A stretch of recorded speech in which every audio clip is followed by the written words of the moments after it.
L'ancienne première dame Bernadette Chirac s'est aujourd'hui faite plus discrète sur la scène politique et dans les médias.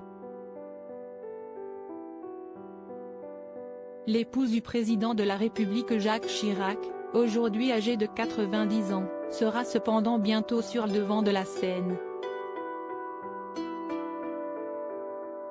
À partir du 4 octobre prochain, la femme politique sera incarnée sur grand écran par Catherine Deneuve dans Bernadette, le premier film de Léa Doménac.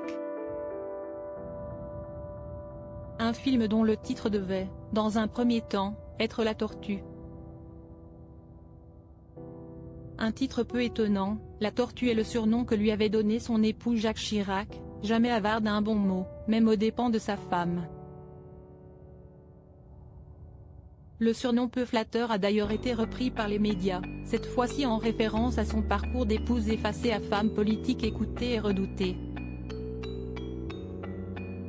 Conseillère générale de la Corrèze pendant 36 ans, Bernadette Chirac était notamment écoutée avec attention par Nicolas Sarkozy dans ses premiers pas de président de la République. En 2009, l'émission de France 3 Droit d'Inventaire lui consacre d'ailleurs un numéro intitulé La Tortue, la revanche de Bernadette. Photo, Bernadette Chirac fête ses 90 ans, découvrez le visage de sa jeunesse biopic de Bernadette Chirac, sa fille Claude Agacé. Si la principale intéressée ne s'est pas exprimée publiquement sur le sujet, le film Bernadette ne fait pas que des heureux, avant même sa sortie en salle.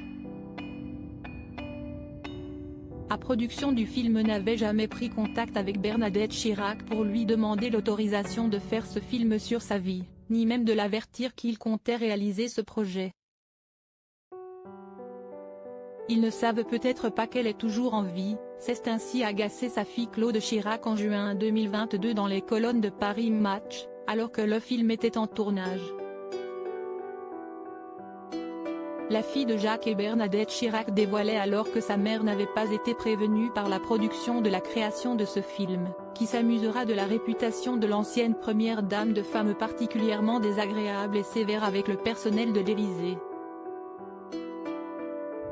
Crédit photo, Jacobi de Moreau.